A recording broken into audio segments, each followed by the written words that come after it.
here's my big takeaway. Whatever enlightenment, no pun intended, he obtained from being in the dark, it's time for him to let the Packers know what's going on. Not because the Packers need to know, because they know if he's not going to be there, they're pivoting to Jordan Love. These other teams that are considering Aaron Rodgers need to know, because next week at the scouting combine, that's when deals get done. That's when trades get made. That's when teams figure out what they're going to do. So if a team like the Jets is interested in Aaron Rodgers and Derek Carr, need to know if Aaron Rodgers is going to be available. Otherwise, they got to lock down Derek Carr before Derek Carr signs with the Saints or somebody else. And all that can happen next week when everybody is in Indianapolis. Yeah, it's one of those places where, we have the legal tampering period or whatever they really want to call that, but I guess that's what it is. And that starts a couple days before free agency. But really, tampering starts at the combine because everybody is there. And yeah, there are some teams that don't exactly send their GMs or whatever. And, that's happened more in the last few years. But by and large, the NFL descends on Indianapolis for about a week. And when you have all of these people and there's no pressure to win or lose, that is where deals start to get done. And it's not just, guys walking around the hall at the convention center or being in Lucas Oil Stadium. I mean, you go to Prime 47 or any one of these other steakhouses that are in downtown Indianapolis. That's where people see each other. That's where people talk. So as a practical matter, absolutely, the Packers need to know what it is that's going through Aaron Rodgers' mind or what it is that he discovered in that dark room that he was in for 4 days or however long it was, so that they can then start to try to figure out, okay, who actually is interested in Aaron Rodgers, and is Aaron Rodgers actually interested in that team as well? Because even though Aaron Rodgers doesn't have a no trade clause, as a practical matter, no team is going to trade for Aaron Rodgers if they don't know that Aaron Rodgers wants to be there. So it is a really big week coming up for that deal, and then the domino effects will start to happen as well with all the rest of the quarterbacks. Yeah, if he comes out and says, I've decided after my time in darkness that I want to play and I want to play for the Packers and only the Packers, no one's giving up anything of value for Aaron Rodgers. And I guess you could have some team out there decide to be hard asses about it. Oh, there's that word again.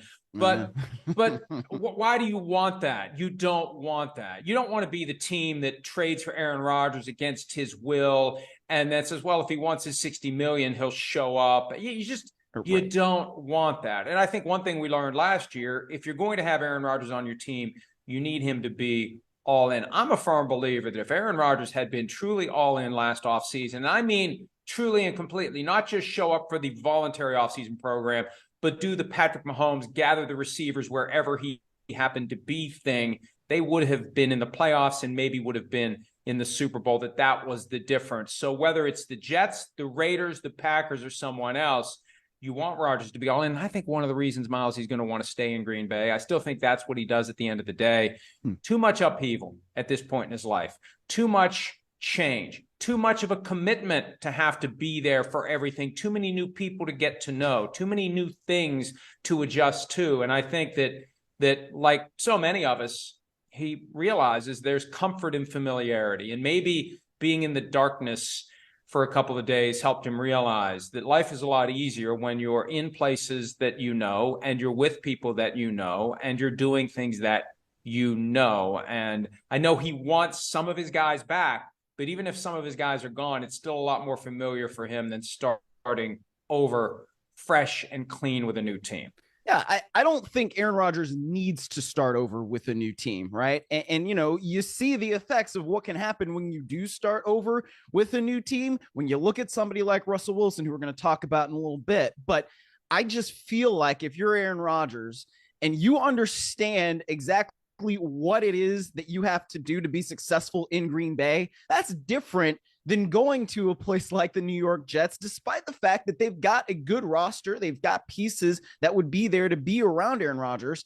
I mean, it's just getting to know a whole new set of everything. And I think, when you reach a certain point in your career, you don't really want to do that anymore, especially because sometimes being comfortable is not the worst thing, and I just think that if you're Aaron Rodgers, you want to be comfortable at this stage of your career and you want to be able to give yourself the best chance to win.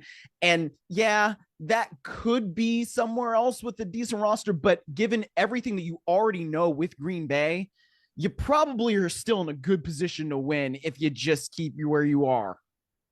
I'm also a firm believer that Aaron Rodgers doesn't want to end up with a new team with an expectation that he'll get to a Super Bowl and win it, because then if he fails, the narrative pivots ever so slightly from it was the Packers' fault that they never got back to a Super Bowl to maybe it was Aaron Rodgers' fault that they never got back to a Super Bowl. So I think that's another reason for him to stay put with the Packers. Now, from the Packers' perspective, we don't know what they want.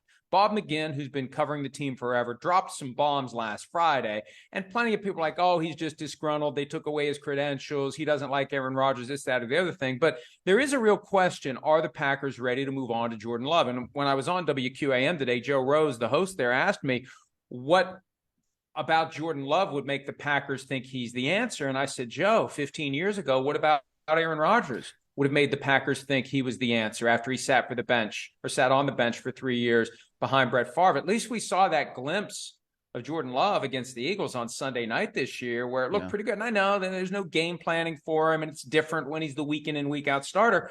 But he didn't just fall into their laps. They traded up to get him. They gave up a 4th-round pick to position themselves to get him. They wanted Justin Jefferson.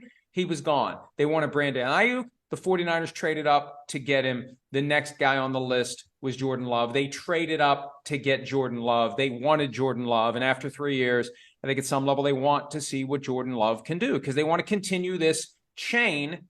It's awkward when the two pieces meet, but Favre to Rodgers, Rodgers to Love. And if they're ever going to do it, now's the time to do it. If you wait one more year, what do you do with Jordan Love next year? He's going to be a free agent if you don't pick up his 5th-year option. So this is the year, this is the time for the Packers to move on.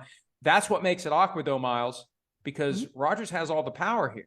The contract he did last year gives him the leverage over the Packers because if he says, I'll take my $60 million, I want to be here, I don't want to be traded, what are the Packers going to do? McGinn suggested last week that they would make him the number 2 quarterback. Are they really going to make a $60 million a year guy, or at least $60 million for this year guy, the number 2 quarterback behind Jordan Love? That would be far more awkward than anything Brett Favre could have pulled off in 2008. I can't really see that happening. And, I mean, anything is possible. And I guess I've been shocked by other things, but I can't really see a scenario where Aaron Rodgers comes into training camp and is the number 2 quarterback, right? I mean, maybe if we go down the line and we're at week, 13, 14, kind of like we were in this season, and it's like, oh, well, the Packers, they're going to be eliminated from playoff contention, and they didn't actually end up being eliminated, right? It's like, okay, well, then now you see what Jordan Love can do. Because, I mean, I feel like they're going to pick up the 5th-year option for Jordan Love because you need some sort of, I don't know, security in that you've already traded up to get him, right? You think that he can eventually be a starter. And if Aaron Rodgers says I'm retiring, he's going to be your starter anyway. And next year, that contract, because Jordan Love hasn't played, is not going to be as much as it would be for many of these other young quarterbacks who have been playing and are going to be on their 5th-year options too. So there's a lot that goes into that, but I don't see Aaron Rodgers being a backup to Jordan Love because I think that would be uncomfortable for everybody. And I don't know that Jordan Love would even really want to be in that situation as much as he probably wants to play. And look, I can't rule out the whole continuation of the Brett Favre career arc where Rodgers would retire and then unretire later. And when you unretire, your cap number, your cash obligation all rushes back onto the books simultaneously. The team's got to figure out what to do with you. Now, in 2008, the Packers had more than enough space available to absorb what was a $12 million salary for Brett Favre back then. So they were able to sit back and wait a few days and let it play out and pick a trade partner. But and I think at some level, when he was in the heart of darkness, Aaron Rodgers is thinking, why do I have to make a decision now for these other teams? Right. I'm good enough that if I'm suddenly available in late July, someone is going to throw their starter overboard, cut him, trade him, whatever, the Chad Pennington effect, and come get me. I'm going to have even more power then because unlike 2008, and surely Rodgers remembers all this because he lived it. Yeah. I remember it and I didn't live it. I just reported and covered it. He lived it. He knew what happened with Favre. And I'm sure he was taking notes because he was probably smart enough then to know this is the way it possibly ends with me. Best case scenario, this is how it ends with me. We have an awkward separation because I still want to play and maybe they don't want me. He could create havoc for them and maybe be in a better position to pick his destination. That's the key. And, you know, a few years ago, Myles, I would have said Rodgers doesn't want to be the bad guy. I think he kind of likes the black hat. I mean, hell, he wears black all the time now, right? And he leans into these conspiracy theories and all this other weird shit. I think that, I mean, that's my opinion. But, you know, you see some of the stuff he says on McAfee, and it's like he doesn't care about making people upset. So does he really care about making the Packers upset or putting them in a bad spot? If there's an NFC team he wants to play for and they won't trade him to an NFC team because they're following the same path they did with Favre. Come July, if Rodgers would retire now and unretire later, he's going wherever he wants to go at that point. And so I'm not taking my eye off that end result because maybe he thinks I don't have to tell the world that I'm playing now, that I can come back in July, just like Brett did, and I can have that same land rush for my services because there'll be teams out there that say, oh, well, okay, Rodgers is available. Sorry, QB1, you're now QB off the roster. But for Rodgers, didn't we learn this year that that's not the best way of doing things for him, right? I mean, coming into things in late July, basically, you know, and I mean, you basically just said this. It's the opposite of what Patrick Mahomes did in gathering everybody early in the offseason and making sure we're all comfortable in this offense. It's the exact opposite. In that particular case, Rodgers wouldn't even have mini camp at the end of the offseason program in June to make sure that he's comfortable with everybody. Now, I mean, training camp is training camp and like, that's good.